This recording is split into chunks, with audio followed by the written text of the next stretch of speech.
محترم ناظرین السلام علیکم۔ شوہر کے انتقال کے بعد ساس نے گھر سے بیٹی سمیت دھکے دے کر نکال دیا۔ بیٹی صرف چند ماہ کی تھی۔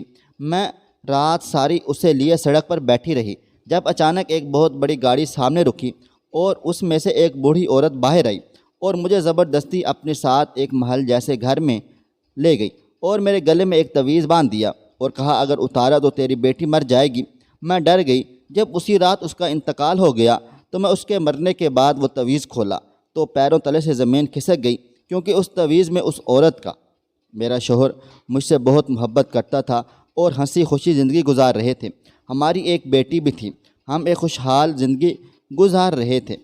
میرے سسرال والے سخت مزاج تھے لیکن شوہر بہت اچھے تھے، اس لیے سسرال والوں کے رویے کی میں نے کبھی پرواہ نہیں کی تھی۔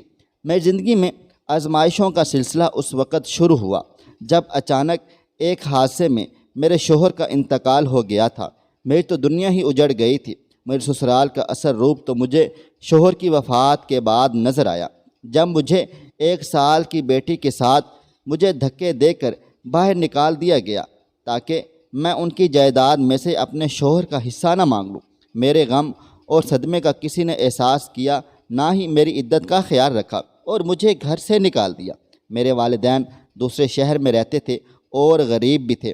2 دن میرے شوہر کے انتقال پر آئے اور مجھے تسلی دے کر چلے گئے تھے، اور اس کے ٹھیک 15 دن بعد میرے سسرال والوں نے مجھے خالی ہاتھ رات کے اندھیرے میں باہر نکال دیا تھا اور یہ بھی کہا تھا کہ تمہارا اب اس گھر سے کوئی تعلق نہیں۔ میں اب ان لوگوں کی منتیں سماجتیں کرتی رہی کہ مجھے ایک کونے میں پڑا رہنے دو، میں آپ لوگوں کی خدمتیں کر کے زندگی گزار لوں گی۔ اتنی چھوٹی سی بچی کے ساتھ میں اس وقت کہاں جاؤں گی؟ لیکن ان کی بے بسی عروج پر تھی۔ کہنے لگے جہاں جاؤ بس یہاں سے نکل جاؤ۔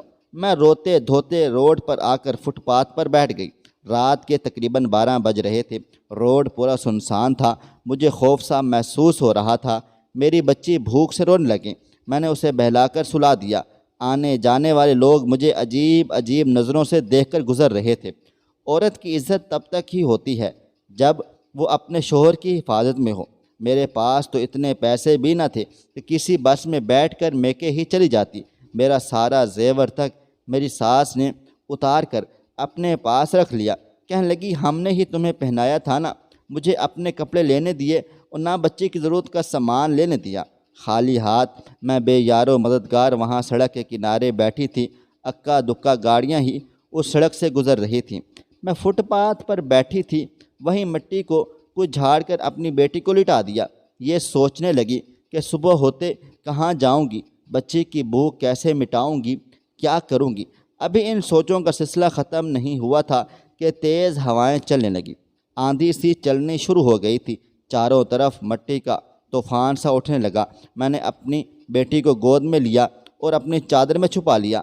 ابھی یہ طوفان تھما بھی نہ تھا کہ بجلی کی چمک اور بادلوں کی کڑک کے ساتھ تیز بارش شروع ہو گئی۔ مجھ پر تو ساری مصیبتیں ایک ساتھ اتر آئی تھیں۔ میں نے اٹھ کر قریبی درخت کے نیچے پناہ لی۔ درخت کافی گھنا تھا، اس لیے بارش وہاں کم پہنچ رہی تھی۔ میں بارش سے پوری بھیگ چکی تھی۔ لاکھ بیٹی پر چادر ڈالنے اسے بھیگنے سے بچاتی رہی، لیکن کہاں یہ ممکن تھا کہ میں اسے بھیگنے سے بچا سکتی۔ میری بیٹی اٹھ کر رونے لگی۔ اس سنسان سڑک پر بیٹی کے زاروں قطار رونے پر میں بھی بے بسی سے پھوٹ پھوٹ کر رونے لگی۔ میرا جی چاہا کہ بچی سمیت خود کو بھی ختم کر لوں۔ جو زندگی مجھے اپنے آگے نظر آ رہی تھی اس سے بہتر مجھے موت لگ رہی تھی۔ تیز بارش میں بھیگ بھیگ کر میری بچی صبح تک تو ویسے ہی بیمار ہو جاتی۔ مجھے یاد آنے لگا کہ میرا شوہر کیسے اپنی بچی کو پیار کیا کرتا تھا، ذرا بخار ہو جانے پر کیسے تڑپ سا جاتا تھا، رات بھر بار بار اسے چومنے لگتا، کہنے لگتا یہ میری جان ہے، میری شہزادی ہے، میں تو اسے ساری زندگی شہزادیوں کی آن بان سے رکھوں گا۔ اس کی آنکھیں بند ہوتے ہی کیسے اس کے خاندان والوں نے اس کی بیٹی کے بارے میں بھی نہ سوچا تھا، یہ بھی نہ سوچا کہ میں ان کے گھر کی عزت ہوں، بہو ہوں۔ مجھے یوں منہ اندھیرے باہر دھکے دے کر نکال دیا۔ چلو میرے بارے نہ سوچتے لیکن اپنے بھائی اور بیٹے کی اولاد کا تو سوچ لیتے، وہ انہی کی بھتیجی تھی، کیا ایک بار بھی ان کے لہو کو جوش نہ آیا؟ شاید اسی کو خون کا سفید ہونا کہتے ہیں۔ میری ساس نے بھی ایک بار یہ نہ کہا کہ کیوں اسے باہر نکال رہے ہو، کہنے لگی یہ ناگن ہے، میرے بیٹے کو کھا گئی، اگر اس گھر میں رہی تو نہ جانے کیا کچھ برباد کر دے گی۔ مجھ پر پہلے غم کا پہاڑ ٹوٹ پڑے تھے۔ میرے سر کا سائیں، میرا شوہر، میری زندگی کا ہم سفر مجھ سے ہمیشہ کے لیے دور جا چکا تھا۔ اس کی اس ناگہانی موت کا ذمہ دار بھی مجھے ٹھہرایا جا رہا تھا۔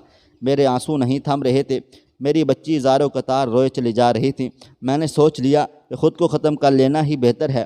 سامنے سڑک پر دور سے ایک تیز رفتار گاڑی آتے ہوئے دکھائی دی۔ میں نے بھاگ کر بنا کچھ سوچے سمجھے سڑک کے بیچ میں کھڑی ہوگی، لیکن شاید خدا کو کچھ اور ہی منظور تھا۔ وہ گاڑی عین میرے پاس آ کر رک گئی۔ ڈرائیور نے تیز چلتی گاڑی کو اچانک بریک لگنے سے اس کے ٹائر کی چیخیں نکل گئی تھیں۔ گاڑی جھٹکے سے رک گئی تھی۔ اس میں سے ایک عورت باہر نکلی، مجھ پر چیخنے چلانے لگی، مرنے کا اتنا ہی شوق ہے تو کسی اور گاڑی کے نیچے آ کر مرو، مجھے کیوں پھنسوانا چاہتی ہو؟ میں روتے ہوئے اس کے پاس جا کر کہنے لگی، میرا کوئی ٹھکانہ نہیں، میری بیٹی بارش سے بھیگ رہی ہے، بیمار ہو کر مر جائے گی تو میں بھی جی کر کیا کروں گی؟ میرے شوہر کا انتقال ہو چکا ہے اور سسرال والوں نے دھکے دے کر مجھے گھر سے باہر نکال دیا ہے۔ رات کے اس پہر میں کہاں جاؤں گی؟ میرا یہاں کوئی اور ٹھکانہ نہیں۔ وہ مجھے روتا دیکھ کر کہنے لگی، اچھا بس رونا بند کرو اور بیٹھو میری گاڑی میں۔ شکل و صورت سے وہ عورت سخت مزاج کی لگ رہی تھی۔ تیز برستی بارش میں میری سوجھ بوجھ کام نہیں کر رہی تھی، اس لیے گاڑی میں بیٹھ گئی۔ پورے راستے میں خود کو روتی رہی، میری بچی بھی بلکتی رہی۔ اس عورت کا گھر نہیں، ایک بہت بڑا بنگلہ تھا۔ گاڑی کے ہارن کی آواز پر دروازہ کھل گیا، گاڑی اندر جا کر رک گئی۔ وہ عورت مجھ سے کہنے لگی، گاڑی سے نیچے اتر جاؤ، اور میں خاموشی سے گاڑی سے نیچے اتر گئی اور وہ مجھے اپنے ساتھ لاؤنج میں لے کر گئی۔ خاصا بڑا گھر تھا، بہت نوکر چاکر تھے۔ میری بچی بھوک سے زاروں قطار رو رہی تھی۔ اس نے مجھ سے پوچھے بنا ہی ایک ملازمہ سے کہا، ایک کپ میں دودھ لے کے آؤ، بچی کب سے بھوکی ہے۔ وہ ملازمہ ایک طرف چلی گئی، میں صوفے پر بیٹھ گئی، وہ میرے برابر بیٹھ گئی۔ میں نے بچی کو چمچ سے دودھ پلایا۔ میری بچی فٹافٹ سے دودھ پی رہی تھی، کب سے وہ بھوکی تھی۔ میری آنکھوں سے آنسو بہنے لگے۔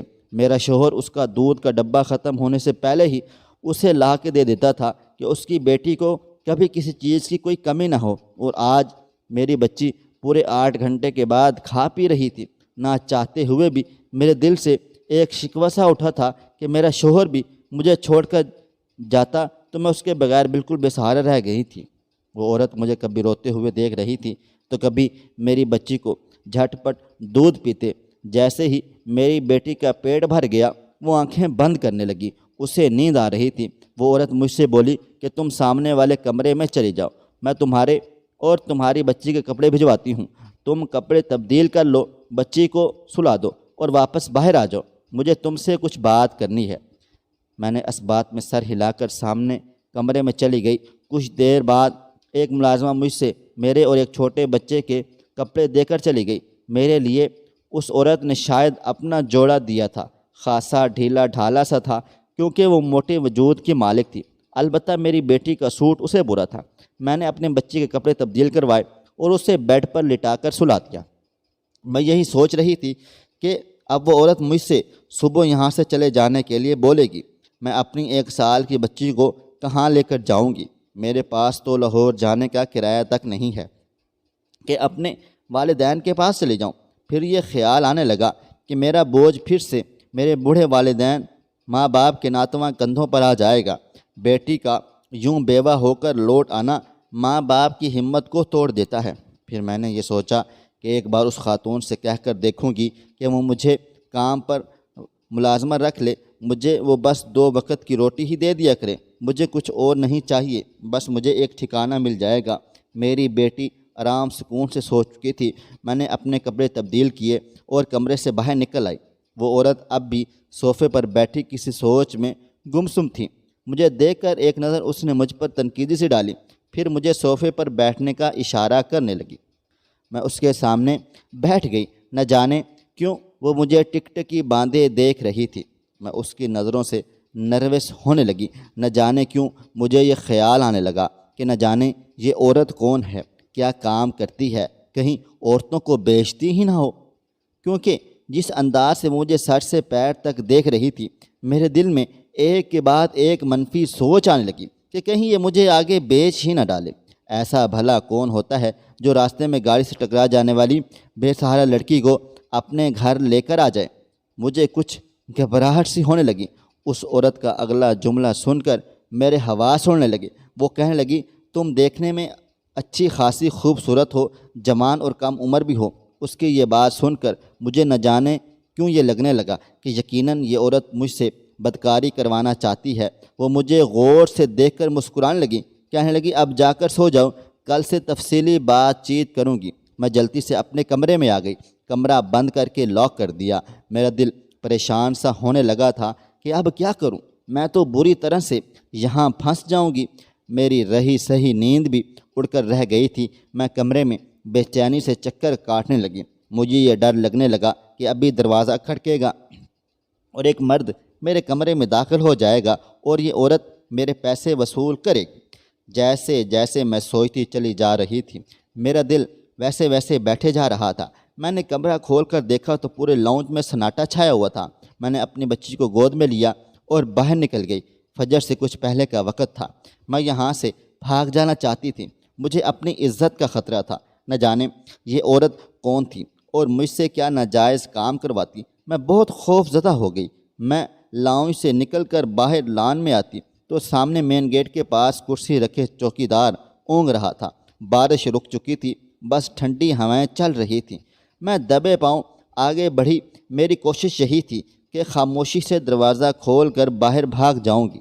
میں چھوٹے گیٹ کے پاس آ گئی۔ جیسے ہی میں نے دھیرے سے دروازہ کھولا، میری بیٹی اٹھ کر رونے لگ گئی۔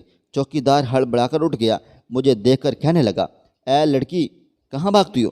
میں گھبرا سے گئی۔ میں نے کہا کہ میں بس ایک رات کے لیے ہی آئی تھی، پناہ چاہیے تھی، اب مجھے واپس جانا ہے۔ وہ کہنے لگا، بیگم صاحبہ کے حکم کے بغیر تم کہیں بھی نہیں جا سکتی، واپس اندر جاؤ ورنہ بیگم صاحبہ کو بتا دوں گا۔ چوکیدار غصے سے غرا کر مجھ سے بولا۔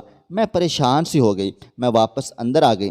کمرے میں جا کر بیٹی کو بیڈ پر لٹا دیا اور تھپ تھپا کر سلانے لگی۔ میرے آنسو ٹپ ٹپ بہنے لگے۔ مجھے نہ جانے کیوں اپنے کانوں میں خطرے کی گھنٹیاں سنائی دینے لگیں۔ میرا دل پھر اپنے رب سے شکوے اور آہذاری کرنے لگا۔ کاش کہ میرا شوہر زندہ ہوتا، وہ میری عزت کا محافظ ہوتا۔ اسے ساتھ رہتے ہوئے مجھے کبھی کسی سے خوف محسوس نہیں ہوا تھا، اور اس کے بغیر تو ایک رات بھی میں کہاں سے کہاں پہنچ گئی تھی۔ میں دل ہی دل میں اللہ رب العزت سے دعائیں مانگنے لگی کہ اے میرے رب، میری عزت کی حفاظت فرما۔ روتے روتے نہ جانے کب میری آنکھ لگ گئی۔ جب میں صبح اٹھی تو دن کے 12 بج گئے تھے۔ میں فوراً سے اٹھ بیٹھی۔ میری بچی بھی جاگ گئی تھی، اسے بھی بھوک لگ رہی تھی۔ میں ہاتھ منہ دھو کر بیٹی کو گود میں لیے باہر آ گئی۔ ابھی میں یہ سوچ چکی تھی کہ ناشتہ کرتے ہی میں اس عورت سے کہوں گی کہ میں یہاں سے جانا چاہتی ہوں، میں باہر آئی ہوں۔ وہ عورت سامنے صوفے پر بیٹھی تھی، مجھے دیکھ کر مسکرانے لگی۔ اس کے سامنے ٹیبل پر ناشتہ رکھا ہوا تھا۔ کہنے لگی، تم ناشتہ کرو، تمہاری بیٹی کے لیے میں نے فیڈر منگوا لیا ہے، ملازمہ دودھ ڈال کر لاتی ہی ہوگی۔ میں خرامہ خرامہ چلتے صوفے پر اس کے برابر بیٹھ گئی۔ اس نے میری بیٹی کو میرے گود سے لے لیا اور کہنے لگی، تم آرام سے ناشتہ کرو، میں ناشتہ کر چکی ہوں، میں اسے سنبھال لیتی ہوں۔ ایک ملازمہ فیڈر میں دودھ ڈالے لے آئی تھی، وہ میری بیٹی کو فیڈر پلانے لگی۔ میں نے جلدی جلدی ناشتہ کیا اس سے پہلے کہ وہ عورت مجھ سے بات چیت شروع کر دی۔ میں نے کہا، مجھے اب اجازت دیں، آپ کا بہت بہت شکریہ جو آپ نے میری مدد کی۔ اب میں لاہور میں بس پکڑ کر لاہور چلی جاؤں گی، وہاں میرے ماں باپ ہیں، میں ان کے پاس چلی جاؤں گی۔ میری بات سن کر اس کے چہرے کے تاثرات بدلنے لگے۔ وہ مجھے غصے سے دیکھنے لگی، پھر بولی، کوئی ضرورت نہیں ہے تمہیں کہیں بھی جانے کی۔ پھر اپنے گلے سے ایک تعویذ اتار کر مجھے زبردستی پہنا دیا اور کہنے لگی، اگر تم نے یہ تعویذ اتارا تو تمہاری بیٹی مر جائے گی۔ یہ سن کر تو میرے ہوش و حواس اڑنے لگے۔ کون سا تعویذ تھا وہ جسے اتارتے ہی میری بیٹی مر جاتی؟ مجھ سے کھانے کا پوچھنے لگیں، میں کیا کھاؤں گی؟ میں نے کوئی جواب نہ دیا۔ میں نے کہا، وہ مجھے یہاں سے جانے دو۔ کہنے لگی، تم اب یہاں سے کبھی بھی نہیں جا سکتی، اگر تم نے بھاگنے کی کوشش کی تو میرے ملازم تمہیں گولی مار دیں گے۔ مجھے بس اس کے آنے کا انتظار ہے، وہ شاید رات تک یہاں پہنچ جائے گا، جیسے بھی وہ آئے گا میں تمہارا انتظام کر دوں گی۔ یہ سن کر تو مجھے اب کوئی شک باقی نہ رہا تھا، بلکہ یقین سا ہو گیا تھا کہ واقعی وہ عورت میرا اسی کے ساتھ سودا کر چکی ہے اور وہ رات تک پہنچ جائے گا۔ میں رونے لگی، اس کے سامنے ہاتھ جوڑنے لگی کہ مجھے یہاں نہیں رہنا، وہ مجھے آزاد کر دے، لیکن وہ عورت نہ جانے کیوں بے حسی کی تصویر بنی بیٹھی رہی۔ کہنے لگی، چپ رہو تم، خبردار جو ایک لفظ بھی بولی، بڑی مشکل سے تم جیسی خوبصورت لڑکی میرے ہاتھ لگی ہے اور تم چاہتی ہو کہ میں تمہیں جانے دوں۔ میں نے کہا، میں تمہاری زر خرید بن کر نہیں رہنا چاہتی، مجھے جانے دو۔ یہ سن کر اس کا چہرہ غصے سے تمتمانے لگا۔ کہنے لگی، اگر تم چپ نہ ہوئی تو میں تمہیں کمرے میں بند کر دوں گی۔ میں ڈر سی گئی تھی، پورا دن میرا رو رو کر گزرا۔ میں نہ جانے کس کے گروہ میں پھنس کر رہ گئی تھی۔ جیسے جیسے شام کا اندھیرا بڑھ رہا تھا، میرا دل گھبرانے لگا۔ 100 قسم کے وسوسے میری جان نکال رہے تھے۔ نہ جانے کس شخص کو وہ مجھے بیچنے لگی تھی، وہ رات کو نہ جانے میرے ساتھ کیا کرے گا۔ رات ڈھلتے ہی مجھے کمرے کے باہر رونے اور چلانے کی آوازیں آنے لگیں۔ جب میں کمرے سے باہر نکلی، میری چیخیں نکل چکی تھیں کہ وہ عورت مر چکی تھی۔ اس کے ملازمین زار و قطار روئی چلے جا رہے تھے۔ میں بھی وہاں جا کر بیٹھ گئی۔ ایک ہنگامہ سمجھ گیا تھا۔ ملازمین سے مجھے علم ہوا کہ وہ کینسر کی مریضہ تھیں۔ ڈاکٹرز اسے جواب دے چکے تھے۔ اس کا ایک ہی بیٹا تھا جو دوسرے ممالک میں رہتا تھا۔ نہ جانے کیوں اس عورت کے مرنے پر میں نے دل سے شکریہ ادا کیا تھا کہ اب میں یہاں سے جا سکتی ہوں۔ میں سب ملازمین کی نظروں سے چھپتے چھپاتے اپنی بیٹی کو لیے باہر نکلنے لگی۔ ابھی میں گیٹ پر پہنچی ہی تھی کہ وہاں ایک گاڑی آ کر کھڑی ہو گئی۔ کوئی نوجوان تیزی سے گاڑی سے نیچے اترا تھا جو تیزی سے اندر کی جانب بڑھ رہا تھا۔ مجھے دیکھ کر کہنے لگا، تم کون ہو؟ میں نے کہا، کوئی نہیں، بس اس گھر میں ایک عورت کا انتقال ہو گیا ہے تو اس لیے میں پڑوس سے یہاں آ گئی تھی، اب میں جا رہی ہوں۔ وہ مجھے دیکھ کر چوکیدار کو آوازیں دینے لگا۔ چوکیدار آنسو پونچھتے ہوئے باہر آ گیا۔ سامنے کھڑے شخص کو دیکھ کر صاحب جی کہنے لگا۔ وہ شخص چوکیدار سے میرے بارے میں پوچھنے لگا۔ چوکیدار صاحب نے کہا کہ یہ وہی عورت ہے جس کا ذکر آپ کو بیگم صاحبہ نے کیا تھا۔ وہ کہنے لگا، اسے لے جا کر کمرے میں بند کر دو، اور وہ خود اندر جا چکا تھا۔ مجھے چوکیدار نے غصے سے دیکھا اور اندر جانے کا اشارہ کرنے لگا۔ میں پھر سے اسی کمرے میں بند ہو چکی تھی۔ مجھے اپنی قسمت پر رونا آ رہا تھا۔ رات کو جب میرے کمرے کا دروازہ کھلا تو وہ شخص میرے سامنے کھڑا تھا۔ کہنے لگا، مجھے آپ سے کچھ بات چیت کرنی ہے، اگر آپ مناسب سمجھیں تو باہر آ جائیں۔ یہ کہہ کر وہ باہر چلا گیا۔ میری بیٹی سو چکی تھی۔ میں باہر چلی گئی۔ وہ صوفے پر نظریں جھکائے بیٹھا تھا۔ میں ڈرتے ڈرتے اس کے سامنے اپنی چادر سے چہرہ چھپائے بیٹھ گئی کہ نہ جانے اب میرے ساتھ کیا ہوگا۔ اس شخص کی آنکھیں سرخ اور سوجی ہوئی تھی، سفید شلوار قمیض پہنے ہوئے تھا۔ مجھ سے کہنے لگا، دیکھیں محترمہ، میری والدہ نے کل رات ہی مجھ سے آپ کے بارے میں کوئی بات چیت کی ہوگی۔ اصل میں میری والدہ کینسر کی مریضہ تھی اور ڈاکٹرز انہیں جواب دے چکے تھے۔ ان کی زندگی کا کوئی بھی بھروسہ نہیں تھا۔ وہ میری وجہ سے پریشان رہتی تھیں۔ کچھ عرصہ پہلے میری شادی میری خالہ زاد سے ہوئی تھی، لیکن جب میرا ایک بیٹا 1 سال کا ہوا تو میری بیوی ایک کار ایکسیڈنٹ میں میرے بیٹے سمیت ماری گئی تھی۔ میری والدہ اس کی موت کے بعد بیمار رہنے لگی۔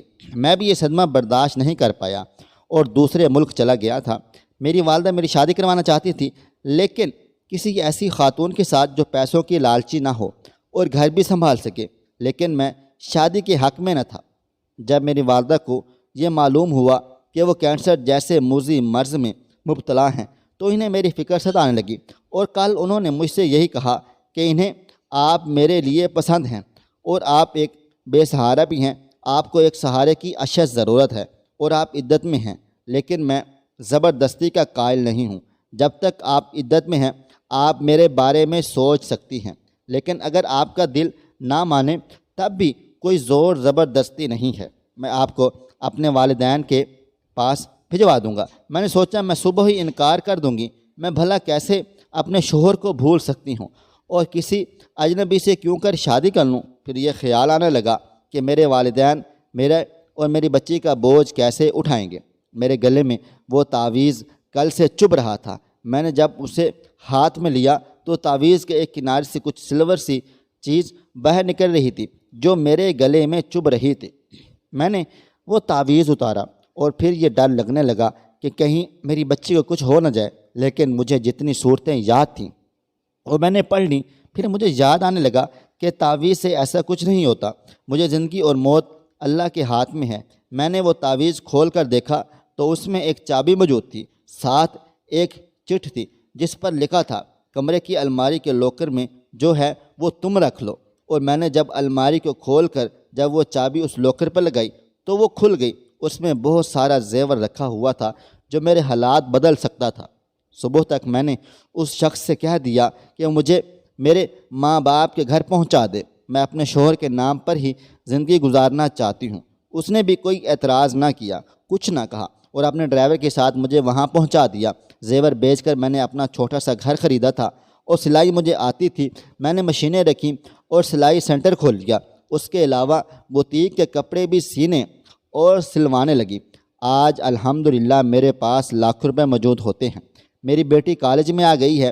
میں ایک باعزت زندگی جی رہی ہوں اور اللہ تعالیٰ سے کا شکر ادا کرتی ہوں، اور اس عورت کے لیے بھی دعا گو رہتی ہوں کہ جو رشتے میں میری کچھ نہ تھی لیکن میرے لیے ایک مسیحا بن گئی تھی۔ میرا اس بات پر ایمان پختہ ہو گیا تھا کہ جب اللہ تعالیٰ کسی سے کوئی قیمتی چیز لے لیتا ہے تو اس کا نعم البدل اسے ضرور عطا کرتا ہے۔ میرے پاس شوہر نہیں تھا لیکن ایک حلال اور جائز روزگار تھا۔ میری اللہ رب العزت سے دعا ہے کہ مہنگائی کے اس دور میں سب بہن بیٹیوں کے نصیب اچھے اور نیک بنائے۔ آمین ثم آمین یا رب العالمین۔ آپ دوست احباب کمنٹ باکس میں آمین لکھ کر ہماری اس چھوٹی سی دعا میں شامل ہو جائیں۔ جزاک اللہ۔ خواہش صرف اتنی ہے کہ کچھ الفاظ لکھوں جس سے کوئی گمراہی کے راستے پہ جاتے جاتے رک جائے، اور نہ بھی رکے تو سوچ میں ضرور پڑ جائے۔ پیارے دوستو، امید کرتا ہوں کہ آپ کو یہ ہماری کہانی پسند آئی ہوگی۔ کہانی پسند آئی ہو تو اس ویڈیو کو لائک کریں، کمنٹ کریں، شیئر کرنا بالکل بھی نہ بھولیں، اور ہاں اگر آپ اس چینل پر نئے ہیں تو اس چینل کو سبسکرائب ضرور کر لیں اور نوٹیفیکیشن کو ضرور دبا دیں تاکہ آنے والی کہانی سب سے پہلے آپ کو مل سکے۔ ملتے ہیں کل ایک نئی اور دلچسپ کہانی کے ساتھ۔ تب تک اپنا ڈھیر سارا خیال رکھیے گا۔ اللہ حافظ۔